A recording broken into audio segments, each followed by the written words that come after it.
चलिए बच्चों, good evening. Let's start with the class. तो हमारा liability side of balance sheet sorted है, हमने कर लिया था। Today we'll start with asset side of the balance sheet.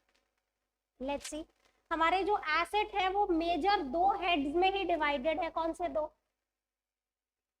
Asset? हाँ, नॉन करंट एंड करंट। क्या हो गया भूवी, कैसे आंसर दे रहे हो? Non current and current. So देखिए, जैसे नॉन करंट लायबिलिटी डिफाइंड थी वैसे ही आपके नॉन करंट एसेट्स डिफाइंड है कि वो एसेट जो करंट एसेट नहीं है वो क्या है? Non current. कहने का मतलब ये नेगेटिवली डिफाइंड है।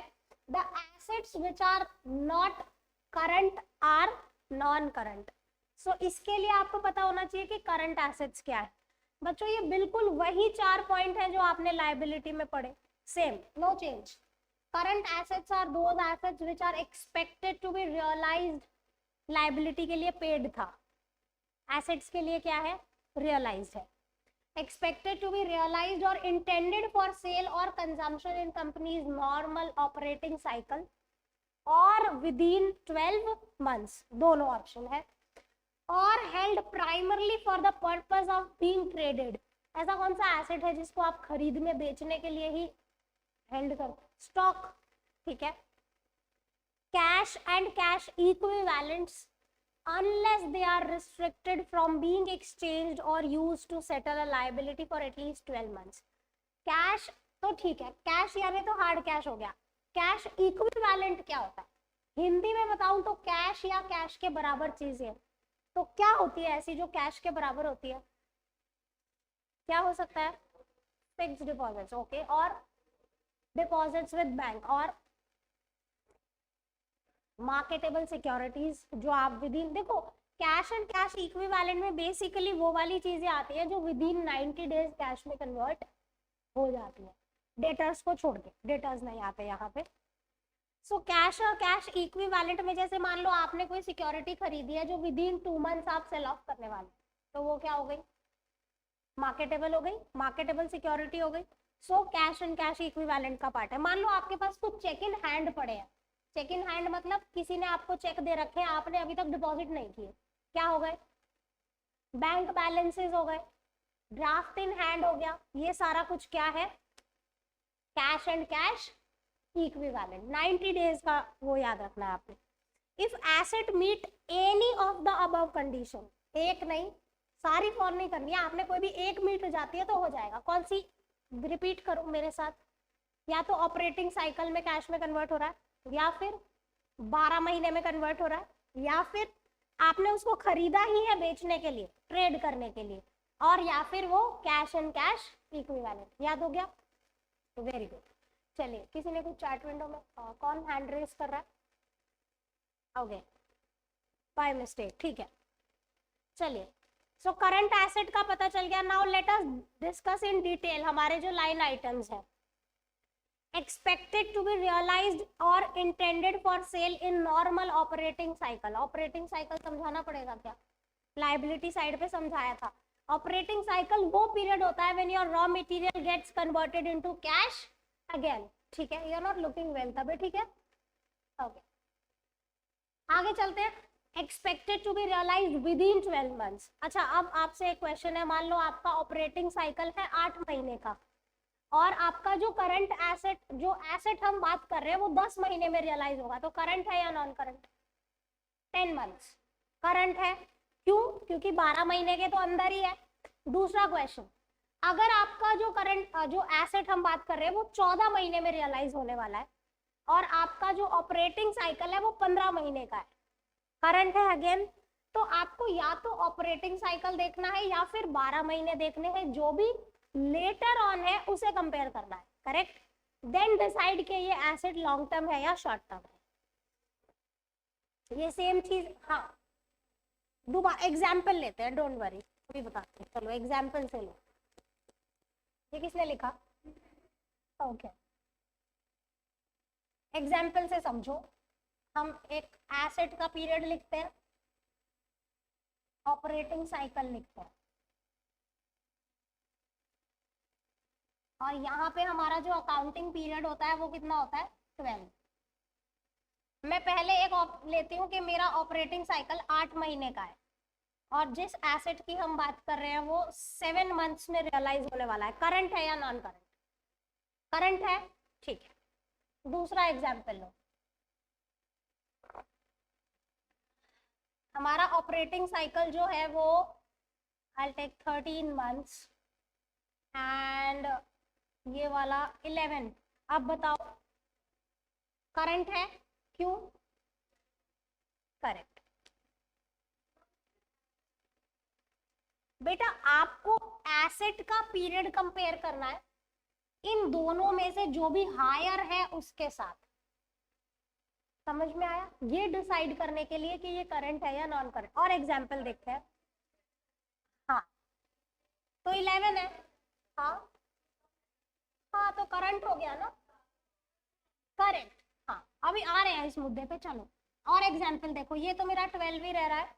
I'll make this as maybe 15 and the asset will be realized in 16 months. Now tell me, now it is non-current.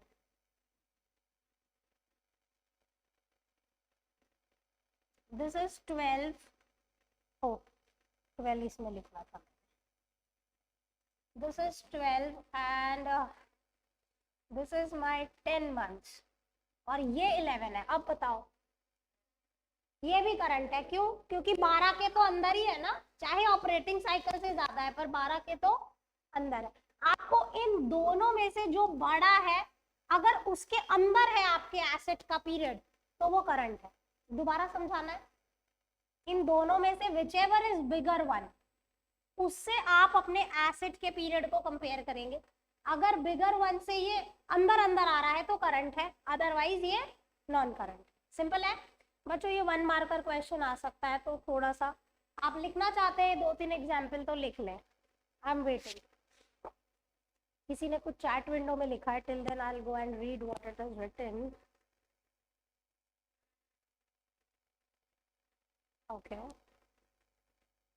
Screen blur हो रही है ऐसा लिखा है। When you are shifting the screen, हाँ बच्चे देखिए वो होता है, कैमरा फोकस लेने में टाइम लगाता है, तो अगर चेंज करते वक्त हल्का ब्लर हो रहा है और फिर ठीक हो जा रहा है तो दैट इज फाइन। वो कैमरे को थोड़ा टाइम लगता है थोड़ा एडजस्ट होने में। Is it now fine Hoshang? एक बार मुझे बताओ अभी ठीक है? I'll go and read your message. Okay, when I scroll down तब होता है, ठीक है। Don't worry, it will take focus. हाँ वो थोड़ा सा है बेटा, ये कैमरा में होता है ऐसा, ये तो थोड़ा सा प्रॉब्लम हो सकता है आपको, बट वो विथ टाइम 1-2-4 सेकंड में ठीक हो जाता है।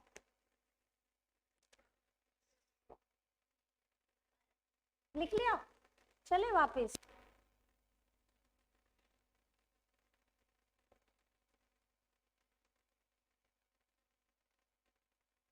ठीक है चलिए, ये समझ में आ गया। अगला पॉइंट है held primarily for the purpose of being traded, यानी वो एसेट जिसको आपने खरीदा ही किसके लिए है? बेचने के लिए। आप उसको खरीदते बेचते रहते हैं, ट्रेड करते हैं उसमें। An asset held for the purpose of being traded is an asset which company holds with an intention to trade, that is purchase or sale. For example, inventory, है ना? इन्वेंट्री इसका बेस्ट एग्जाम्पल है। हम क्यों खरीदते हैं? क्योंकि हमें बेचना। सिंपल है। रॉ मटेरियल, अगर आप मैन्युफैक्चरर है तो रॉ मटेरियल खरीदते हैं, उससे फिनिश्ड प्रोडक्ट बनाते हैं और फिर आप बेच देते हैं। कैश एंड कैश इक्विवेलेंट पे आइए। Cash and cash equivalent unless they are restricted from being exchanged or used to settle a liability for at least. देखो यहाँ पे क्या बोला है कि कैश एंड कैश इक्विवेलेंट में वो पैसे आएंगे जिसके यूज करे जाने पे कोई रिस्ट्रिक्शन नहीं है आपके ऊपर, जिसमें मैंने आपको चीजें बता दी। कैश बैलेंस हो गए, बैंक बैलेंसेस हो गए, चेक इन हैंड हो गए, ड्राफ्ट इन हैंड हो गए, मार्केटेबल सिक्योरिटीज हो गई, टर्म डिपॉजिट्स विद बैंक हो गए। ये सब क्या है? कैश एंड कैश इक्विवेलेंट है। अब यहाँ पे एक पॉइंट दिया हुआ है कि अगर आपके बैंक बैलेंस को यूज करने में मान लो कोई रिस्ट्रिक्शन लग गया है तो फिर आप उसे कैश एंड कैश इक्विवेलेंट का पार्ट नहीं मानेंगे। ठीक है, एक एग्जाम्पल आपकी बुक्स में दिया हुआ है कि मान लो आपका किसी आउटसाइड कंट्री में बैंक बैलेंस है, आपने वहां पे बैंक अकाउंट रखा हुआ है और वहां पे कोई ट्रांसफर पे बैन लग गया या कुछ वक्त के लिए रोक दिया गया कि भाई ये ट्रांसफर नहीं हो सकता आउट ऑफ कंट्री, तो फिर आप उसे काउंट नहीं करेंगे। ठीक है, बहुत रेयर केस है, बट ठीक है, आप लोग को थ्योरी पर से ये सब पढ़ने की जरूरत नहीं है frankly speaking. Okay, comparative study, non current current, ये नोट्स भी ऐसे ही बने हुए हैं जैसे हमने लायबिलिटी के पढ़े कंपैरिजन में। नॉन करंट एसेट्स में क्या क्या था याद है आपको? शॉर्टकट याद है? फूड इतना देखा लेकिन वो नहीं चखा, याद आ रहा है? Fixed assets, investments, deferred tax asset, long term loans and advances and other, याद आ रहा है? हेड्स याद आ रहे हैं? लर्न किए थे हमने फर्स्ट लेक्चर में, बैलेंस शीट लर्न की थी। और यहाँ पे आईआईटी चलो वाला था, आई investment, I inventory, trade receivable, cash and cash equivalent, short term loans, other. अब इसके अंदर क्या आता है वो पढ़ना है हमने, ये तो मैंने लर्न करवा ही दिया था आपको, है ना? इसके लाइन आइटम्स के अंदर क्या आएगा वो देखना है।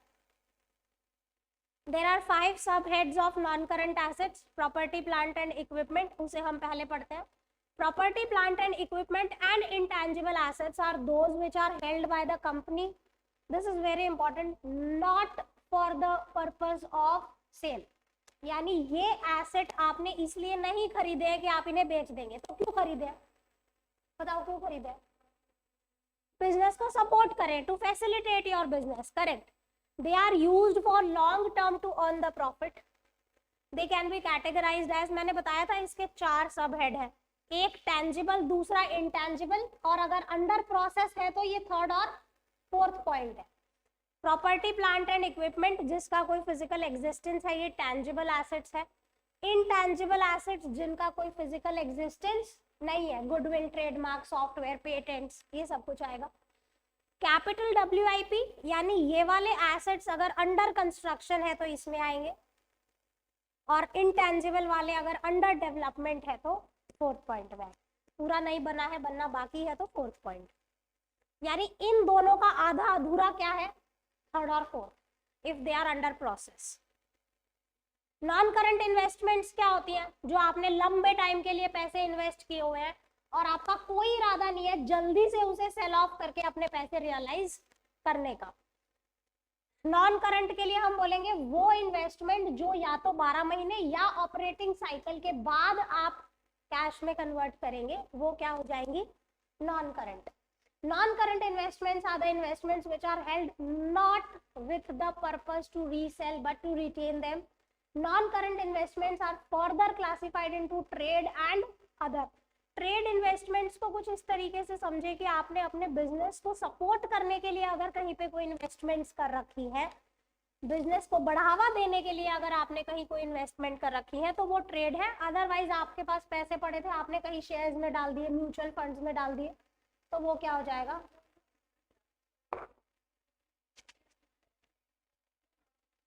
हाँ हाँ, उसमें यही था कि टू प्रमोट द बिजनेस।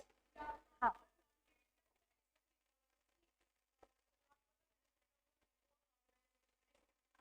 हाँ, देखो कई बार ऐसा होता है, मान लो आपकी और मेरी कोई डील होने वाली है और आपने कोई कंडीशन रख दी कि भाई तू यहाँ पे मेरे बिजनेस में इतना इन्वेस्टमेंट कर फिर मैं ये डील करूंगा, तो ये हो गई ट्रेड इन्वेस्टमेंट कि तुमने अपने बिजनेस को बढ़ाने के लिए उसकी बात मानी, समझ रहे हो? So it's that. Trade investments are the investment made by company in shares or debentures of another company to promote its own trade or business. यही बात हो गई जो बोली। Other investments are those which are not trade investments. They can be classified investment in property, equity, preference, government bonds, debentures, mutual funds, किसी partnership form में, जहां भी आपने लॉन्ग टर्म के लिए पैसे डाल दिए हैं इन्वेस्टमेंट पर्पज से, वो क्या हो जाएंगे? यहाँ पे आ जाएंगे। अब देखो एक एक specific I can not tell, क्योंकि that will depend on the situation and the business conditions कि किस हालात में आपने किस चीज में इन्वेस्टमेंट कर रखा है। याद रखने की बात इतनी है कि 12 महीने से ऊपर के कहीं आपने पैसे लगा दिए हैं रिटर्न की एक्सपेक्टेशन के साथ, वो क्या हो गए? Non current investments. कुछ एग्जांपल्स आपको दे रखे हैं बच्चों। DTA मैंने ऑलरेडी DTL के साथ समझा दिया था, तो we are not taking this again, we are not going to accounting income, taxable income again. Long term loans and advances, आपने किसी को लंबे टाइम के लिए पैसे उधार दे दिए, तो ये क्या हो जाएगा, लॉन्ग टर्म लोन्स एंड, जैसे मान लो कुंज मेरे पास आता है, कहता है मैम मेरे को पैसों की जरूरत है, आप दे दो, ठीक है, मैंने इसकी हेल्प कर दी और इसने कहा कि मैम ये पैसे मैं आपको 4 साल के बाद दूंगा, तो ये क्या हो गया, मेरे लिए एसेट हो गया। क्यों एसेट हो गया, मेरे को इंटरेस्ट मिलेगा रेगुलर और फिर पैसे भी मिलेंगे जब वापस करेगा वो, उसके लिए क्या हो गई, लॉन्ग टर्म लायबिलिटी, मेरे लिए क्या हो गई, एसेट। सो उसके जो कैटेगरी होगी वो बोरोइंग की कैटेगरी होगी, long term borrowing, right. So long term loans and advances are those loans and advances that are expected to be received back in the form of asset after 12 months from the balance sheet date or after the operating cycle, whichever is later. I will add this. These can be classified as capital advances. आपने हो सकता है किसी को कोई fixed asset acquire करने को advance payment कर रखी हो, you go and wash your face if you're not comfortable. तबीयत ठीक नहीं है, पता नहीं यार तुम लोग कैसे 16-17 साल की उम्र में, नहीं तो ये एज तो ऐसी है एकदम, हमेशा ऐसे फुदकते रहना चाहिए, हम अच्छे हैं, हाँ नहीं तो मैं भी उठी हूँ सुबह 5 o'clock से उठी हूँ, ये एज ऐसी है कि मतलब आप सोचो आई एम नियरली 36, मेरा पूरा हो गया तो आई will B touching 40 in 4 years, तो आप लोगों से बेटर तो मैं ही हूँ, मुस्कुराते हंसते गाते आती हूँ हमेशा, और घर का सारा काम करके आते हैं, 2 छोटे बच्चों को भी झेल रहे हैं घर में, ठीक है, कैसा रूटीन है, अच्छा तो आप भी तो रोज उठते हो स्कूल जाने के लिए, ये जवान छोरा है यार हरियाणा का, तू ऐसे एकदम है, ये सोता ही नहीं है, रात को चैटिंग चलती होगी पक्का तेरे, चल पढ़ाई कर, नींद आ रही है तेरे को, इसको एक्चुअली प्रॉब्लम है थ्योरी से, I know that. Anyways moving back to this capital advances क्या है, जब आपने किसी को कोई फिक्स्ड एसेट एक्वायर करने को मान लो पैसे दे रखे हैं कि भाई तुम ये सप्लाई कर देना इतने वक्त के बाद, और उसका पीरियड अगर 12 या ऑपरेटिंग साइकिल से ज्यादा है तो वो यहाँ पे फॉल करेगा।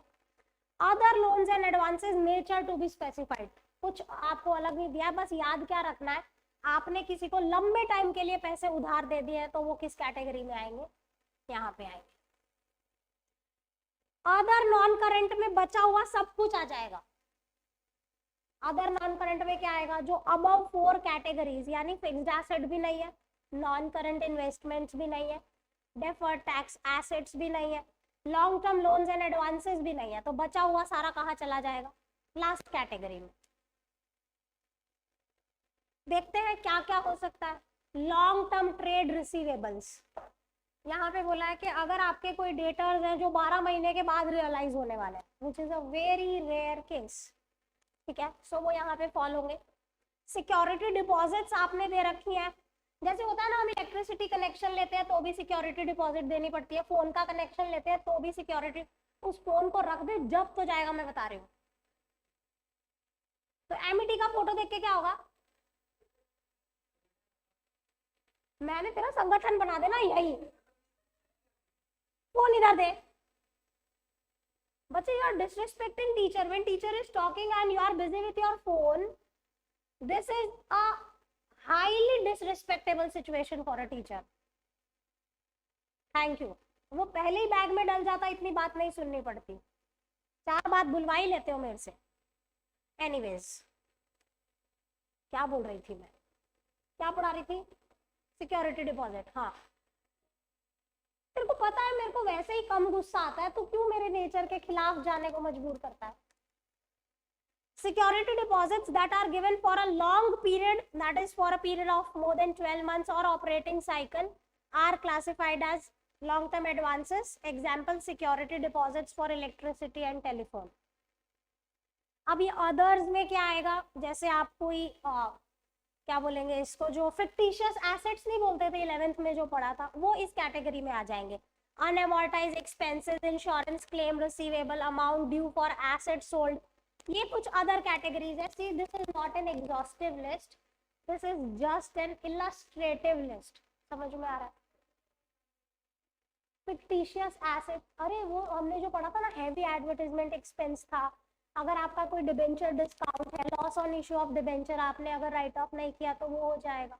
तो यहाँ पे आपके बेसिकली वो एक्सपेंसेस एंड लॉसेज होंगे जो not yet return of category में आप, करेक्ट, वेरी गुड।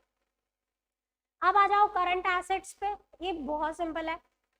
जो आपने नॉन करंट इन्वेस्टमेंट पढ़ी थी, ये देखो रिपीट हो रही है, सेम रिपीट हो रही है, लेकिन बोला है कि अगर आपने इसको 12 महीने से कम के लिए इन्वेस्ट किया है या तो ऑपरेटिंग साइकिल से कम के लिए इन्वेस्ट किया है, तो ये क्या हो जाएगी, करंट हो जाएगी।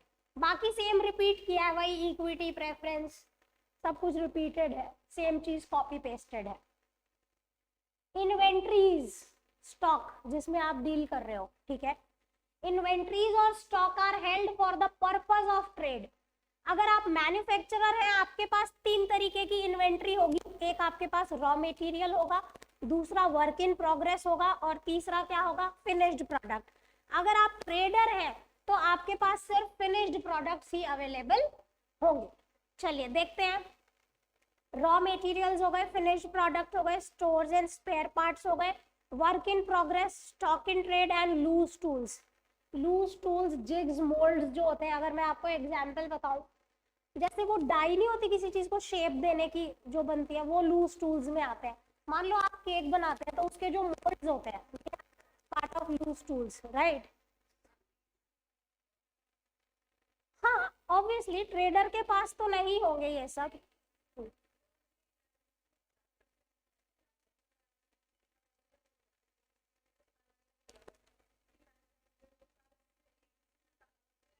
हाँ तो अभी मैंने फिर से वही चीज रिपीट की ना बच्चे, मैंने बोला कि अगर आप ट्रेडर है, ट्रेडर क्या काम करता है बच्चे, एक जगह से खरीदता है दूसरी जगह बेच देता है, तो उसके पास सिर्फ फिनिश्ड प्रोडक्ट्स होते हैं। समझ में आ रहा है। मान लो अगर आदित्य मैन्युफैक्चरर है, मैं इससे खरीदती हूँ और मैं आगे बाजार में बेच देती हूँ, तो मैं ट्रेडर हूँ। मैन्युफैक्चरर कौन हुआ, आदित्य। मेरे पास कैसा स्टॉक होगा, मेरे पास सिर्फ फिनिश्ड प्रोडक्ट होंगे। इसके पास 3 तरीके के स्टॉक होंगे, कौन से 3, इसके पास रॉ मटेरियल भी होगा, इसके पास आधा बना हुआ सामान भी होगा जो फुल्ली प्रोसेस नहीं हुआ है अभी तक। जैसे मान लो अगर शर्ट बनाता है, शर्ट सिल गई है, बटन लगने बाकी है, या तो शर्ट सिल गई है, उसकी पैकिंग होनी बाकी है, आप समझ रहे हैं। तो इस टाइप के प्रोडक्ट्स भी इसके पास होंगे। इसके पास वो प्रोडक्ट्स भी होंगे जो बन के तैयार है लेकिन बिके नहीं है अभी तक। ऐसा तो नहीं होगा जैसे ही मशीन से बिक जाता है, ऐसा होता है क्या, नहीं होता। सो एक मैन्युफैक्चरर के पास सब टाइप का स्टॉक होता है, correct. Okay, moving to trade receivables. Debtors होते हैं आपके, आपने उधार पे किसी को सामान बेचा है या सर्विसेज दी है, तो वो कौन हो जाएंगे, ट्रेड रिसीवेबल्स, जिसमें बिल्स रिसीवेबल इंक्लूडेड होंगे। ये लाइन इंपॉर्टेंट है, this trade receivable include both debtors and BR. बच्चों यहाँ पे मैं ये बार बार इसलिए रिपीट कर रही हूँ, ये चीजें आपको रेशियो एनालिसिस में काम आएंगी। मान लो रेशियो का क्वेश्चन आया, उसमें दिया हुआ है ट्रेड रिसीवेबल 50,000 और बिल्स रिसीवेबल 10,000, बीआर को इग्नोर कर देना। क्यों इग्नोर करना, ट्रेड रिसीवेबल में जुड़ गया है, समझ में आ रहा है। तो आपको ये पता होना चाहिए कि ट्रेड रिसीवेबल में ये दोनों चीजें आ जाती है।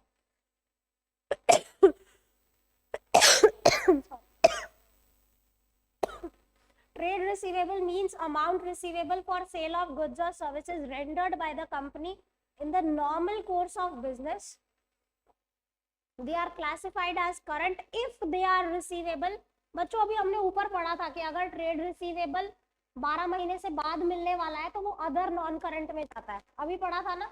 तो इसलिए बोला है कि जो ट्रेड रिसीवेबल 12 महीने या ऑपरेटिंग साइकिल में रियलाइज होने वाला है वो यहाँ पे आएगा। Trade receivable will include both debtors and BR. बच्चों अब ये प्रोविजन फॉर डाउटफुल डेट्स, जिसे हम बीडीआर के नाम से रिकॉर्ड करते थे, क्लास 11th में पढ़ा है ना, बैड डेट रिजर्व जिसे हम कहते हैं, प्रोविजन फॉर डाउटफुल डेट्स। देखो इसके 2 अप्रोच है बुक्स में शो करने के। पहला अप्रोच क्या है कि आप डेटर्स में से माइनस करके दिखाओ, दूसरा क्या है, लायबिलिटी साइड पे लिखो, one and the same thing. या तो आप एसेट से माइनस करके दिखाओ या फिर आप लायबिलिटी साइड पे दिखाओ। यहाँ पे बोला हुआ है the amount of provision for doubtful debts is shown as provision either long term or short term depending trade receivable किस टर्म का है। Second approach, the amount of provision is shown as the deduction from trade receivable. Both way correct, कोई गलत नहीं है। आप चाहे asset में से माइनस करें, चाहे आप लाइबिलिटी साइड पे दिखा लें। हेडेक हो रहा है आपको? सर में हेडेक हो रहा है या घुटने में हो रहा है? हाँ, दोनों जगह हो रहा है हेडेक। अच्छा okay. Second approach is preferable, that is showing as a deduction from debtors. ये मैंने अभी आपको बता दिया, कैश एंड कैश इक्विवेलेंट क्या होते हैं, बैंक बैलेंसेस होते हैं, cheque in hand, draft in hand, term deposits with bank, ये सारा कुछ कैश एंड कैश इक्विवेलेंट में आता है। ठीक है, ये हम डिटेल में पढ़ेंगे बच्चों, when we will study cash flow statement, that time we will study in detail. Short term loans and advances क्या है? आपने किसी को छोटे पीरियड के लिए उधार दे रखा है, 12 महीने, या तो ऑपरेटिंग साइकिल के अंदर वो बंदा आपके पैसे वापस कर देगा, तो कहाँ पे आ जाएगा? Short term loans and advances. Other current में क्या आएगा? जो ऊपर फॉल नहीं हो रहा। कोई एग्जाम्पल? प्रीपेड एक्सपेंसेस हो गए आपके, है ना, तो यहाँ पे आ जाएंगे। कोई इनकम रिसीवेबल हो गई, जैसे मान लो किसी से पैसा, आपका ये उठा लो, किसी से कोई पैसा मिलना बाकी है, आपने किसी को उधार पे एसेट बेचा था, उससे पैसे मिलने बाकी है, तो वो सब यहाँ पे फॉल हो जाएंगे। ठीक है, ओके, आगे चलते हैं। कंटिंजेंट लायबिलिटीज एंड कमिटमेंट्स, ये नोट्स टू अकाउंट्स है, ये बैलेंस शीट का पार्ट नहीं है। कंटिंजेंट लायबिलिटी क्या होती है बताना मिस शर्मा? कंटिंजेंट लायबिलिटी क्या होती है? विच may or may not arise, इसीलिए हम इसे बैलेंस शीट में नहीं लिखते, नोट्स टू अकाउंट्स में लिखते हैं। Contingent liabilities are those which may or may not arise because they are dependent on the event happening in the future। मैंने 11th में एक एग्जाम्पल देके समझाया था, किसी को याद है? 11th में कंटिंजेंट लायबिलिटी को एक एग्जाम्पल से समझाया गया था, वो क्या एग्जाम्पल था आप बताओ? हाँ, कोर्ट केस, करेक्ट। क्या है समझाओ, डिटेल में बताओ। करेक्ट, डिपेंड करता है कि वो केस जीतेंगे या नहीं। गुड। मान लो कंपनी के ऊपर कोई केस हो रखा है किसी भी कारणवश, जैसे मान लो अगर वो ऐसा भी हो सकता है कि आपके ही किसी एम्प्लॉय ने कर दिया हो, पैसा मांग रहा हो, एक्सीडेंट हुआ हो फैक्ट्री में, वो कह रहा है मुझे पैसे दो। हो सकता है कि आपका प्रोडक्ट खा के किसी को कोई प्रॉब्लम हो गई हो, उसने आपको सू कर दिया हो कि भाई आप कंपेंसेशन दो। तो ऐसी कोई सिचुएशन है कि कंपनी को किसी ने सू किया हुआ है फॉर कंपेंसेशन, तो डिपेंड करेगा कि कंपनी केस जीतेगी तो नहीं देना पड़ेगा, कंपनी हार गई तो देना पड़ेगा। यानी ये एक ऐसी लायबिलिटी है जो आ भी सकती है, नहीं भी आ सकती, डिपेंड करेगा कि फ्यूचर में क्या होगा। इसीलिए हम इसे क्या बोलते हैं? Contingent liability. ये बुक्स ऑफ अकाउंट्स में नहीं आती, नोट्स टू अकाउंट्स में लिखी जाती है। किस कॉन्सेप्ट के कारण लिखना पड़ता है इसको? Full disclosure. Very good. So यहाँ पे दिया है, एग्जाम्पल दिया हुआ है वही क्लेम वाला, कि अगर कंपनी के ऊपर कोई क्लेम हो रखा है, अगर कंपनी केस जीत गई तो नहीं पे करना पड़ेगा, हार गई तो पे करना पड़ेगा। Thus it is a contingent liability। बच्चों ये मैंने आपको पहले ही समझा दिया था कि हमारा जो करंट ईयर का डिविडेंड होता है वो कंटिंजेंट लायबिलिटी में शो होता है। क्यों? हो भी सकता है कि वो अप्रूव हो भी सकता है वो अप्रूव नहीं हो। तो करंट ईयर का जो डिविडेंड होता है वो नोट्स टू अकाउंट्स में होता है, बुक्स में होता ही नहीं है। Contingent liability is not recorded but it is disclosed in the notes to accounts for the information to users। आप अगर लिखना चाहते हैं तो यहाँ पे लिख लीजिए as per full disclosure concept, ये ऐड कर लीजिए कि क्यों हमें contingent liability लिखनी पड़ती है, क्योंकि full disclosure concept ऐसा करने को कहता है। इसके कुछ एग्जाम्पल्स दे रखे हैं। अब जैसे मान लो आपसे एग्जाम में पूछ लें कि proposed dividend of current year, कौन से हेड और कौन से सब हेड में लिखोगे? बोलो, बैलेंस शीट में लिखना ही नहीं है। It will be shown as notes to accounts as a contingent liability.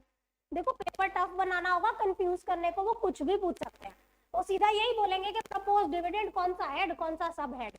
बच्चा तुरंत बोलेगा अच्छा हेड सब हेड पूछ रहे हैं, कुछ ना कुछ तो लिख ही देगा, समझ रहे हो? तो नहीं लिखना है, notes to accounts, it is not a part of balance sheet. Claims against company है, कोई bills receivable discounted from bank है जो बाद में जाके डिसऑनर होने के चांसेस है, तो वो भी आएंगे। अब आ जाओ कमिटमेंट्स।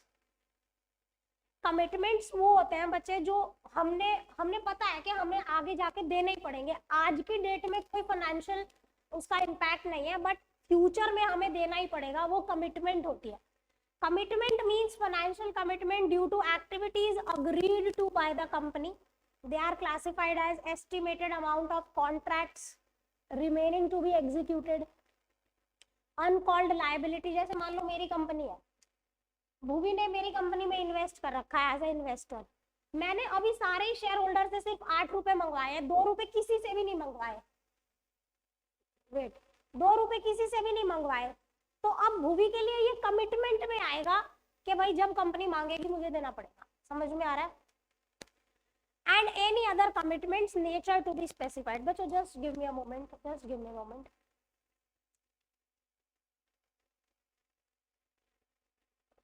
ठीक है, समझ में आ गया? कोई दिक्कत है?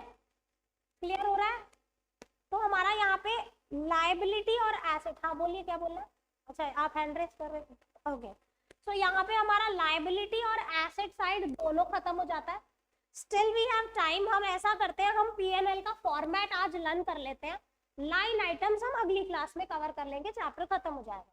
क्या हो गया, ऐसा मुझे बना रही है, कोई घर नहीं जाना है अभी, ठीक है? छोटा सा है बच्चे, 7-8 आइटम है, आज से फॉर्मेट लर्न कर लो, देन विल वाइंड अप, ठीक है? हाँ हाँ पक्का, प्रॉमिस, मैं अपने वादे की पक्की हूँ। प्राण जाए पर वचन न जाए, हाँ वो कहते हैं ना, रघुकुल रीत सदा चली आई, प्राण जाए पर, और वैसे भी हम तो रघुवंशी हैं, तो एनीवेज आपको नहीं पता?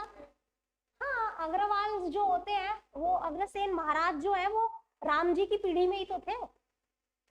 राम जी की कौन सी पीढ़ी थी, I don't remember exactly, but Ram ji के ही वंशज, जो 2 बच्चे थे ना, लव और कुश, तो इन दोनों में से किसी आगे की पीढ़ी के हैं अग्रसेन महाराज जो हुए, तो हो गए ना हम रघुवंशी। तो फिर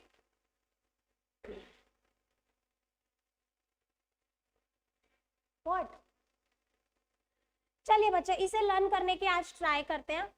एज सच कुछ है नहीं, 6-7 लाइन आइटम्स हैं, आपको ये लर्न करनी है, ठीक है? आप ऐसा बोल दो कि मैं थोड़ी देर में, आधे घंटे में मिलते हैं, ठीक है? तो tell them that I will be coming within half an hour, then I will meet, okay okay, just go and tell them, thank you. हाँ जी, statement of profit and balance sheet याद हो गई पूरी? कोई दिक्कत है? हाँ बोल रही है, ना बोल रही है? हाँ ओके ठीक है। चलिए अब इस पे आते हैं बच्चों, पीएनएल को लर्न करने की ट्राई करते हैं हम। बहुत ही हाँ इडियोटिक थिंग्स होती है मेरे पास, डोंट वरी बच्चों। रेवेन्यू फ्रॉम ऑपरेशन, देखिए यहाँ पे टोटल हमारे 7 पार्ट्स है, मैंने आपको बोला ना 7 पार्ट्स पढ़ने हैं। टोटल कितने हैं? 1 2 3 4 5 6 7। कितने पार्ट्स में डिवाइडेड है आपका पीएनएल? 7 पार्ट्स में। पहला पार्ट लिखा है रेवेन्यू फ्रॉम ऑपरेशंस, यस ये होती है आपकी सेल्स। सेल्स को भी I will better clarify, it is net sales, यानी सेल्स माइनस सेल्स रिटर्न। आपने याद रखना है कि रेवेन्यू फ्रॉम ऑपरेशन हमारी नेट सेल्स होती है। अब कई बार ना जब आप रेशियो एनालिसिस पढ़ रहे होंगे बच्चे, आपको ना क्वेश्चन में वो देंगे revenue from operation this much और नीचे लिखेंगे sales return this much. Ignore that sales return, क्यों? क्योंकि आपको पता होना चाहिए ये माइनस हो चुका है, सेल्स रिटर्न ऑलरेडी डिडक्ट हो चुका है रेवेन्यू फ्रॉम ऑपरेशन से। सो हमारा पहला पार्ट हो गया कि हमने अपने कोर बिजनेस एक्टिविटी से क्या कमाया, वो पैसे। समझ में आ रहा है? देखो अगेन आई वुड से कि आपका जो प्रॉफिट एंड लॉस स्टेटमेंट है ये वर्टिकल है, हॉरिजॉन्टल अब नहीं है। देखो आपने जब 11th में पढ़ा था तो पीएनएल कैसे पढ़ा था? Horizontal, T shape. उसके क्रेडिट साइड में आप लिखते थे आपकी जो भी ट्रेडिंग से इनकम आती थी, है ना, और फिर अदर इनकम्स ऐड करते थे और फिर आप माइनस क्या कर देते थे? सारे इनडायरेक्ट एक्सपेंसेस। ये वाला जो आप अकाउंट देख रहे हैं बच्चे, ये ट्रेडिंग पीएनएल का कॉम्बिनेशन है। यहाँ पे ट्रेडिंग के आइटम्स भी है और पीएनएल के आइटम्स भी है। चलिए रेवेन्यू फ्रॉम ऑपरेशन यानी सेल हो गई, ट्रेडिंग में क्रेडिट साइड पे जो होती थी। अदर इनकम, अदर इनकम यानी जो पीएनएल के क्रेडिट में आप ऐड करते थे।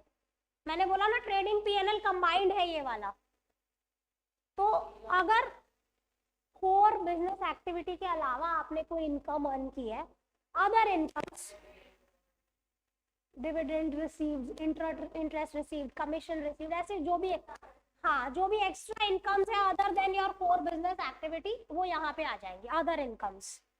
इन दोनों का टोटल करेंगे तो थर्ड पार्ट है, यानी थर्ड क्या है, 1+2। समझ में आया?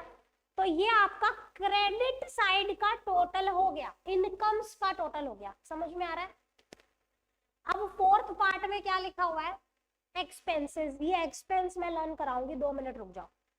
आपका 1 था जो आपने बिजनेस से कमाया, 2 था जो बिजनेस के अलावा कमाया, थर्ड पार्ट में इन दोनों का टोटल कर दिया। ठीक है, तो ये हो गया इनकम का टोटल, यहाँ पे खत्म। This is done with a double line. Now moving to deducting expenses.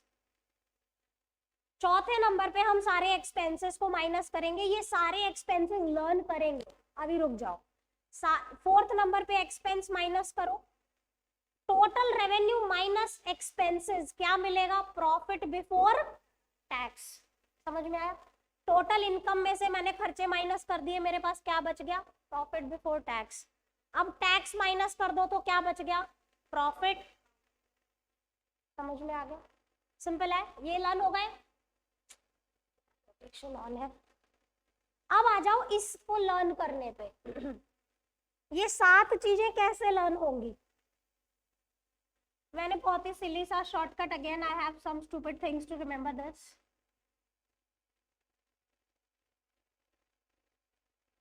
ये टेंशन बाज आदमी है। कॉस्ट ऑफ मटेरियल कंज्यूम्ड तो मैंने सी लिया है, purchase of stock in trade P, change I have taken this change word as it is, जिससे आपको याद आ जाए चेंज इन इन्वेंट्री लेना है। ठीक है, ये एम्प्लॉय वर्ड मैंने एज इट इज ले लिया, फाइनेंस वर्ड मैंने एज इट इज ले लिया, डेप्रिसिएशन वर्ड भी एज इट इज ले लिया, और अदर एक्सपेंसेस भी। इससे ही स्टोरी बनाई हुई है। स्टोरी तो क्या है, एक इडियोटिक सा शॉर्टकट है याद रखने के लिए। ठीक है, बताओ हंसोगे तो नहीं ना? हंसी आए तो मेरी कोई गलती नहीं, लर्न करने के लिए अच्छा है। ओके, सो पहला है cost of material consumed, I have taken C, and purchase of stock in trade is P. CP, CP सुना है सबने, कनॉट प्लेस, है ना? कनॉट प्लेस सुना है, दिल्ली जाते हैं ना हम कभी कभी घूमने।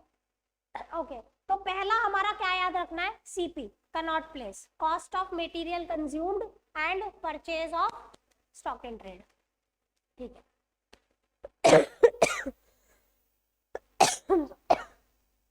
अगला है चेंज इन इन्वेंट्री। देखो यहाँ पे एक एम्प्लॉय की स्टोरी है जो बेचारा पैसों से दुखी है।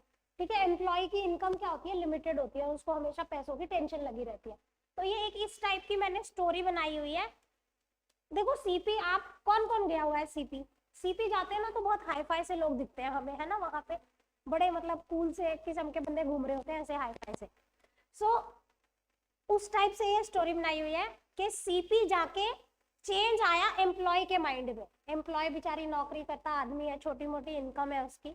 सो सीपी जाके चेंज आया एम्प्लॉय के माइंड में। क्यों चेंज आया? उसको कॉम्प्लेक्स हो गया दूसरों को देख के कि यार ये तो मस्त लोग हैं, मेरे पास इतना पैसा नहीं है। सो सीपी जाके चेंज आया एम्प्लॉय के माइंड में कि मुझे अपने फाइनेंसेस का कुछ करना पड़ेगा, गाड़ी भी डेप्रिशिएट हो रही है, नई लेनी पड़ेगी, और खर्चों के बारे में भी सोचना पड़ेगा।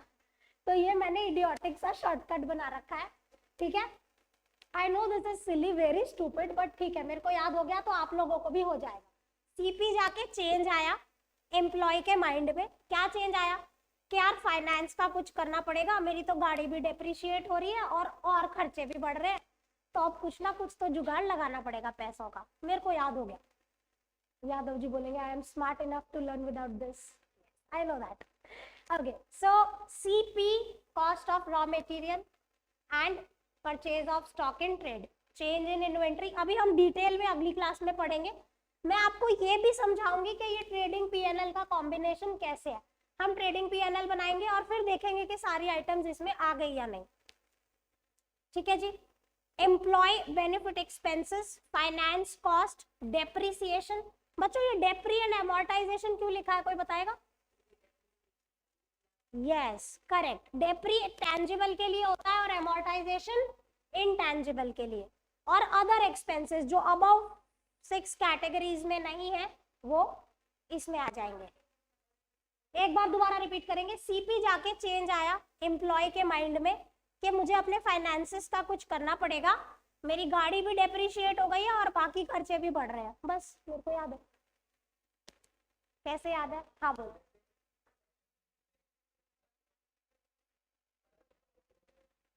बच्चे लेकिन कई बार क्या होता है ना, आपको जैसे ऐसे भी क्वेश्चंस हैं, आप कह रहे हो मुझे फॉर्मेट याद करने की क्या जरूरत है। जरूरत ये है, एग्जाम में 4 मार्कर क्वेश्चन आता है, आपको सारा लिख के दे देंगे, बोलेंगे पीएनएल बना दो इससे, है ना। तो अब आपको जब पता ही नहीं होगा कि मेरे को कौन सा लाइन आइटम लिखना है, क्या करना है, तो आप कैसे बनाओगे? हाँ नहीं, you have to bifurcate. It's a company's financial statement. You cannot prepare as per your wish. ये as per companies act ही बनेगा। आप अपनी मर्जी से नहीं कर सकते, जो खर्चा आया लिख दिया। वो आपको इनको बाइफरकेट करना पड़ेगा कि ये मेरे जैसे अगर एम्प्लॉय बेनिफिट की बात करूं तो सैलरी हो गई, स्टाफ वेलफेयर हो गया, वो सब यहाँ पे आएगा। फाइनेंस कॉस्ट की बात करूं तो interest on loans, interest on ODs, ये सब यहाँ पे आएगा। समझ रहे हो आप? डेप्रिसिएशन आपके फिक्स्ड एसेट्स पे होता है, वो अलग आएगा, तो आपको अलग ही लिखना पड़ेगा, आप मर्ज नहीं कर सकते। दोबारा से एक बार सुन लो, CP cost of material consumed, purchase of stock in, ठीक है। चेंज, चेंज से क्या हो जाएगा? Change in inventory. Employee benefit, change आया एम्प्लॉय के माइंड में कि फाइनेंसेस का कुछ करना पड़ेगा, यानी फाइनेंस कॉस्ट, मेरी गाड़ी भी डेप्रिशिएट हो रही है और खर्चे भी बहुत है, तो डेप्रिसिएशन और अदर एक्सपेंसेस। सीपी जाके चेंज आया एम्प्लॉय के माइंड में, याद रहेगी ना ये कहानी, फाइनेंस का कुछ करना पड़ेगा, मेरी गाड़ी डेप्रिशिएट हो रही है, बहुत खर्चे भी बहुत है, तो मेरे को लर्न हो गया। I know this is idiotic, आप लोग बाहर जाके मजाक मत उड़ाना मैम का, ठीक है। सो अच्छे हो? अच्छा ठीक है, ठीक है, I will see to it. So that's all for the day. आप बैलेंस शीट और पीएनएल का फॉर्मेट फिर से लर्न करके आएंगे। अगली क्लास में ये चैप्टर खत्म हो जाएगा थ्योरी पर से, फिर हम इसके प्रैक्टिकल करेंगे, ठीक है। थोड़ा बहुत देख लेंगे एक आध, इसका प्रैक्टिकल ऐसा ही है कि ये वाली आइटम कौन से हेड और सब हेड में आएगी, ठीक है। एक लेक्चर में सब कुछ खत्म। हाँ हाँ हाँ, अच्छा हो गया चैप्टर खत्म, ऐसा ही होता है। ठीक है बच्चों, थैंक्स फॉर ज्वाइनिंग ऑनलाइन। बच्चों आप लोग भी रिवाइज करके आना, बाय बाय।